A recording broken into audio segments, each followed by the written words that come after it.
Good morning uncle. കാത്ത് കാത്ത് കണ്ണ് കഴിച്ചല്ലോ. എന്തത്ര വൈകി? ദാ ഇങ്ങോട്ട് ചോദിക്കേ. കാലത്ത് മുതലേ കുത്തിപ്പൊക്കിയിട്ടാ ഇപ്പോഴെങ്കിലും എത്തിയത്. അമ്മായി എന്തേ? അമ്മായി അടുക്കളയിൽ എന്തോ വറക്ക് പൊരിക്ക് ആകെ ബിസിയാ.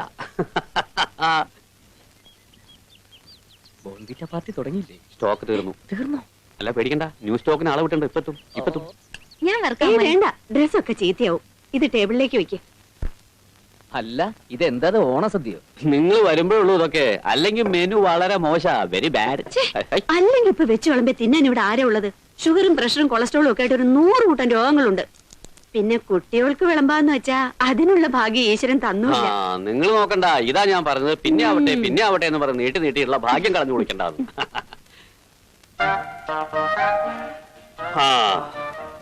അമേരിക്കയിൽ നിന്ന് അളിയൻ വിളിച്ചിരുന്നു. നിങ്ങൾ രണ്ടുപേരെയും ഹണിമൂണിന് വേണ്ടി അങ്ങോട്ട് കൊണ്ടുപോയാലും ചോദിച്ചു. ഹണിമൂണോ? അത് തേക്കടിയിലും ഊട്ടിയിലും സിംലയിലൊക്കെ ആയിട്ട് കഴിഞ്ഞല്ലേ? എത്ര വേണമെങ്കിലും ആയിക്കോട്ടെ. കിട്ടി സാർ. എന്താ അത് ആ മെറ്റിൽഡ കമ്പനിക്കാർ കൊടുത്തയച്ച കുറച്ച് സാമ്പിൾ മെഡിസിൻ അല്ലേ? കൺസൾട്ട് റൂമിൽ കൊണ്ടുവെക്കടാ. പിന്നെ ഇത് നമ്മുടെ രഹസ്യ സംഘത്തിൽ വെച്ചാ മതിയോ അതോ എവിടെങ്കിലും കൊണ്ട് വെക്കടാ? ഇവന്റെ പറച്ചിൽ കേട്ട ഏതാണ്ട് മദ്യം കൊണ്ടുവന്ന പോലെയാണല്ലോ. അല്ല പിന്നെ അത്യാവശ്യത്തിന് വെപ്പാളപ്പെട്ടും തപ്പുമ്പോ കണ്ടില്ല എന്നും പറഞ്ഞ് എന്നെ ചീത്ത വിളിക്കാതിരുന്നാ മതി. സാമ്പിൾ മോളി എന്ന് ഡ്രസ് മാറ്. നന്നായിട്ട് ഡ്രസ് മാറില്ലേ? ഞാൻ മാറിക്കോളാം. അത് മാറിക്കോളും. അത് വലിയ പ്രശ്നമൊന്നുമില്ല.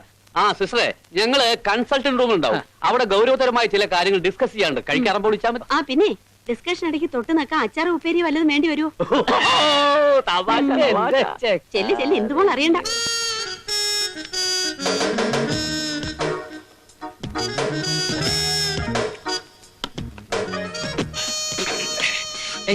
സോറി സാറന്മാരെ, ഭാര്യമാരെ ഇങ്ങനെ പേടിക്കുന്നത് ഭീരുത്വമാണ്. സ്വാതന്ത്ര്യമായിട്ട് അല്പം മദ്യപാനം കുടിക്കാൻ പറ്റില്ല എന്ന് പറഞ്ഞാൽ നമ്മളൊക്കെ ആണുങ്ങളാന്ന് പറഞ്ഞ് നടക്കണത് എന്തിന്? ഇവൻ ചളാക്കുവോ? വേഷം കെട്ടെടുത്താണല്ലോ അടിച്ചതിന്റെ. അടിക്കണം സാർ, അടിക്കണം സാർ. സാറിന്റെ ഉപ്പ് തിന്ന് വളർന്നാണ് ഈ തടി. അടിക്കണം സാർ. ഉപ്പ് മാത്രം തിന്നാ പോരാ, ഇടയ്ക്ക് ഇത്തിരി ചോറും കൂടി തിന്നണം. എന്നാലേ അടികൊള്ളാനുള്ള ആരോഗ്യം ഉണ്ടാവും. എടുത്തു വെക്കടാ.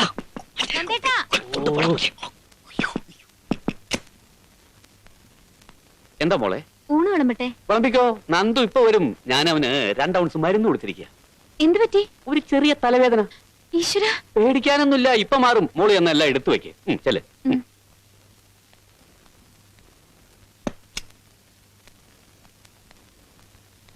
ഇന്ദുവിന് സംശയമൊന്നുമില്ല? ഒരു സംശയമില്ല. നീ വെറുതെ കോൺഷ്യസ് ആയി സംശയം ഉണ്ടാക്കാതിരുന്നാ മതി. നന്ദേട്ടന് തലവേദന അത്രേ. കഴിഞ്ഞ തവണ ഇവിടെ വന്നപ്പോഴും ഉണ്ടായി. എന്താ അമ്മായി ഇടയ്ക്കിടയ്ക്ക് ഇങ്ങനെ? ഓ അതൊന്നും സാരമില്ല. മോളാ കാച്ചി വെച്ച് പപ്പടം ഇങ്ങെടുത്തേ.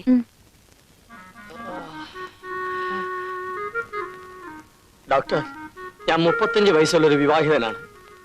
ഇപ്പോ ഒരു കുഞ്ഞിന്റെ അച്ഛന്. 1.5 വർഷം മുമ്പ് ഒരു ആക്സിഡന്റ് ഉണ്ടായി ഞാൻ ഹോസ്പിറ്റലിൽ അഡ്മിറ്റ് ചെയ്യപ്പെട്ടു. കുറെ ബ്ലഡ് വേണ്ടി വന്നു. എന്റെ ഒരു സുഹൃത്താണ് എനിക്ക് ആവശ്യമായ ബ്ലഡ് തന്നത്. ഇപ്പോൾ എന്റെ ഭാര്യ പ്രസവിച്ചു. കുഞ്ഞിന് 4 മാസം പ്രായമായി. അതും ഇതും തമ്മിലുള്ള ബന്ധമുണ്ട് സാർ. കുഞ്ഞിന് എന്റെ സുഹൃത്തിന്റെ മോച്ചായാണ്. അവന്റെ നെറ്റിയിലെ മറുകു പോലും കൃത്യമായിട്ടുണ്ട്. എന്റെ ശരീരത്തിൽ സുഹൃത്തിന്റെ ബ്ലഡ് ഉള്ളതുകൊണ്ടാണ് ഇങ്ങനെ സംഭവിച്ചതെന്നാണ് എന്റെ ഭാര്യ പറയുന്നത്. ഇതിൽ എന്തെങ്കിലും സത്യമുണ്ടോ ഡോക്ടർ? കൃത്യമായ ഒരു മറുപടി തരണം. ഡോക്ടറുടെ മറുപടിയിലാണ് എന്റെ കുടുംബ ബന്ധം തൂങ്ങിക്കിടക്കുന്നത്. അതുകൂട്ടി, ആ കുടുംബ ബന്ധം തകർക്കണ്ട. അങ്ങനെ സംഭവിക്കും എന്ന് താൻ മറുപടി എഴുതിക്കോ. വേണമെങ്കിൽ ഓ ഗ്രൂപ്പും എ ഗ്രൂപ്പും ഐ ഗ്രൂപ്പും ഒക്കെ മറിച്ചും തിരിച്ചു എഴുതിക്കോ. ഒരു കൺഫ്യൂഷൻ ഉണ്ടാക്കിക്കോ. ഓക്കെ, ഇനി ഞാനേറ്റ്. സാധാരണ മനഃശാസ്ത്ര പ്രശ്നങ്ങളാണെങ്കിൽ ഞാൻ കൈകാര്യം ചെയ്തേനെ. ഇതിൽ ബ്ലഡിന്റെ കാര്യം വന്നുകൊണ്ടാണ് അഡ്വൈസിന് വേണ്ടി ഞാൻ ഇങ്ങോട്ട് പോകുന്നത്. മിസ്റ്റർ മനസുഖം പത്രാധിപർ മതംകുട്ടി, സർ, ഗോൺസാൽവസ് ആയി കള്ളപ്പേരിൽ മനഃശാസ്ത്ര പങ്ക്തി എഴുതുന്ന സൂക്ഷിച്ചു വേണം. തടി കേടാവും. മേനോൻ സാർ എന്റെ ഉപദേശകനായിരിക്കുന്നിടത്തോളം കാലം എന്റെ തടി കേടാവൂല. Wish you all the best. Thank you very much. ഈ ലക്കം മനസ്സോ വേണ്ടെങ്കിൽ വേണ്ട. ഏയ് നന്ദു എന്തായി പറയണേ? കോളേജ് ഇനോഗ്രേഷൻ ഞാൻ വരാനോ? എന്റെ മുഖത്തിലെ ഷേപ്പ് മാറ്റുന്ന നിനക്ക് എന്താ നിർബന്ധം? അയ്യോ, അങ്കിളിനെ ബുദ്ധിമുട്ടിക്കണം ആഗ്രഹം ഉണ്ടായിട്ടല്ല. ആ സൈക്കാട്ടിച്ച സമയത്ത് കാല് മാറിയതുകൊണ്ടല്ലേ. അത് അയാളുടെ ആയുസിന്റെ ബലം കൊണ്ടാ. ഛേ, തമാശ പറയാനുള്ള സമയം അല്ല അങ്കിളേത്. യൂണിയൻ ഭാരവാഹികളൊക്കെ എന്റെ അടുത്ത് തന്നെയുണ്ട്. അവർക്ക് ആകെ ടെൻഷനില്ല. അങ്കിൾ കൂടി കൈ ഒഴിഞ്ഞ അവരുടെയൊക്കെ മുഖത്തിന്റെ ഷേപ്പ് മാറും. എനിക്ക് എന്തായാലും വരാൻ പറ്റില്ല. പിന്നെ അത്ര നിർബന്ധമാണെങ്കിൽ ഞാൻ വേറൊരാളെ അയക്കാം.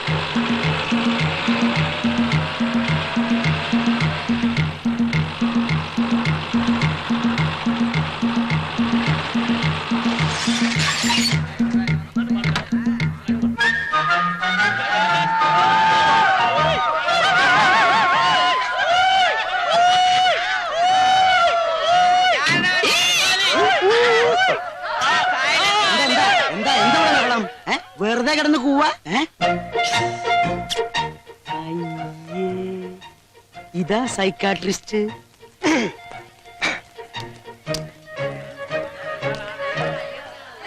ഡോക്ടർ ഗോൺസാൽവോസ് ആണോ?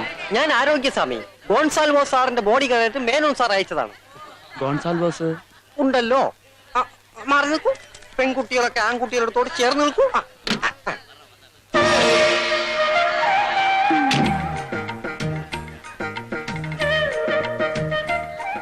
സർവമംഗളാനുഭവന്തു.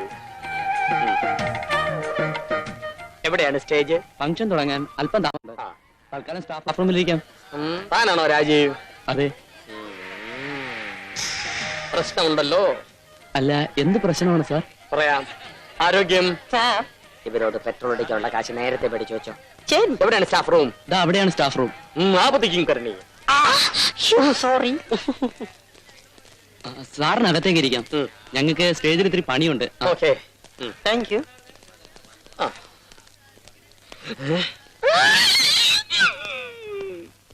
കറിയാച്ചെത്തുന്നില്ലേ? അപ്പൊ നിനക്ക് എന്നെ ഓർമ്മയുണ്ട്. അത് പിന്നെ റൂം മേറ്റ് പറഞ്ഞാലും ബാർ മേറ്റിന് മറക്കാൻ പറ്റുമോ? അപ്പൊ ബാർമറ്റേ ഇയാൾ ഇവിടുത്തെ സ്വാമി? സ്വാമിയില്ല, ഡോക്ടറാ. മനസ്സുഖം വാരികയിലൂടെ ആയിരക്കണക്കിന് മനോരോഗികളുടെ പ്രശ്നങ്ങൾക്ക് പരിഹാരം നിർദ്ദേശിച്ചിട്ടുള്ള മഹാമനഃശാസ്ത്രജ്ഞനാ. എന്നിട്ട് എന്താ ഈ വേഷം? പുള്ളിക്കാരന്റെ വേഷം ചിലപ്പോ ഇങ്ങനെ. ചേട്ടൻ മണിച്ചിത്രത്താഴ് സിനിമ കണ്ടിട്ടുണ്ടോ? മണിച്ചിത്രത്താഴോ? ഇല്ല. എന്നാ കാണണം. അതിലെ സൈക്യാട്രിസ്റ്റിന്റെ കഥാപാത്രത്തെ ഡയറക്ടർ ഫാസിൽ ഉണ്ടാക്കിയത് തന്നെ ഇദ്ദേഹത്തെ കണ്ടിട്ടാ. പിന്നല്ലാതെ നിന്നെ കണ്ടിട്ട് ആരെങ്കിലും എന്തെങ്കിലും ഉണ്ടാക്കിയിട്ടുണ്ടോ? ചിലരൊക്കെ നോട്ടം വിട്ടിട്ടുണ്ട്, പക്ഷെ ഞാൻ ആർക്കും പിടികൊടുത്തിട്ടില്ല. പിടികൊടുക്കാതെ സൂക്ഷിച്ചു. വല്ല വൈദ്യന്മാരെ കണ്ടാ ചിലപ്പം വലയിട്ട് പിടിച്ചു കളി. കരകുരുക്കുന്ന സാധനം ഉണ്ടാക്കാൻ. അടുത്തതായി നമ്മുടെ ആർട്സ് ക്ലബിന്റെ ഉദ്ഘാടന കർമ്മം നിർവഹിക്കുവാൻ സുപ്രസിദ്ധ മനഃശാസ്ത്രജ്ഞൻ ഡോക്ടർ ഗോൺസാൽവാസിനെ ക്ഷണിച്ചുകൊള്ളുന്നു.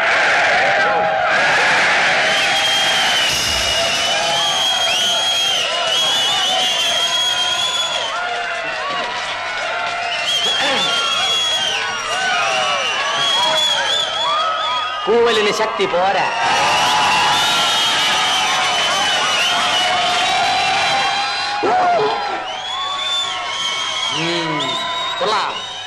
ഇതാണ് കൂവൽ.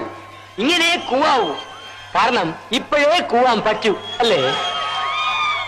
പുസ്തകപ്പുഴുക്കളെ പോലെ പഠിച്ച് ഡിഗ്രിയും താങ്ങി റോഡിലോട്ട് ഇറങ്ങിയാൽ ആനയാവാം, കുതിരയാവാം എന്നൊന്നും വിചാരിക്കണ്ട. നിങ്ങളൊന്നും ഒരു കുഞ്ഞുവാൻ പോണില്ല. നിങ്ങളിങ്ങനെ കൂവിയാ മാത്രം പോരാ. ക്ലാസുകൾ കട്ട് ചെയ്ത് സിനിമയ്ക്ക് പോകണം. എന്നും കള്ളു കുടിക്കണം. ഈ കോളേജ് കോമ്പൗണ്ടിലെ മരത്തണലുകളിലൂടെ നടന്നൽപ്പം പ്രേമിക്കണം. ജീവിതത്തിലാകെ മിച്ചമുണ്ടാകുന്നത് ഈ ഓർമ്മകൾ മാത്രമാണ് വിദ്യാർത്ഥി സുഹൃത്തുക്കളെ. ഓർമ്മകളെ കൈവെള്ളച്ചാർത്തി.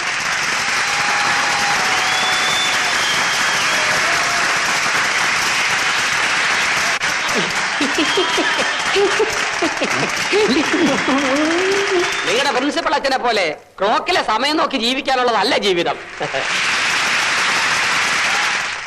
പഠിപ്പും ഉഴപ്പും കൂടി ചേരുമ്പോഴേ മനസ്സിനൊരു സന്തോഷം ഉണ്ടാകും. എങ്കിലേ ജീവിക്കാൻ ഒരു രസമുണ്ടാകും. The distributed attributed contribution of attorney and visa abroad is useless എന്നാണ് വ്ളാഡിമിർ പറഞ്ഞിരിക്കുന്നത്. മനസ്സാണ് പ്രധാനം. യാ മനശ്ചര്യ മനശ്ചര്യ യാമന. മനസ്സുണ്ടെങ്കിൽ മാർഗവുമുണ്ട്. അധികം പ്രസംഗിച്ച് ഞാനൊരു അധിക പ്രസംഗിയാകാൻ ഉദ്ദേശിക്കുന്നില്ല.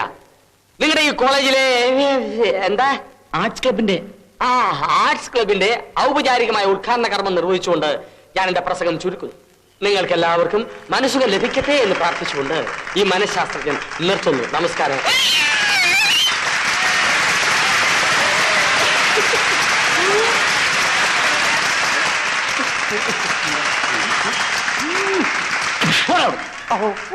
എന്റെ ഭാര്യയാണ്.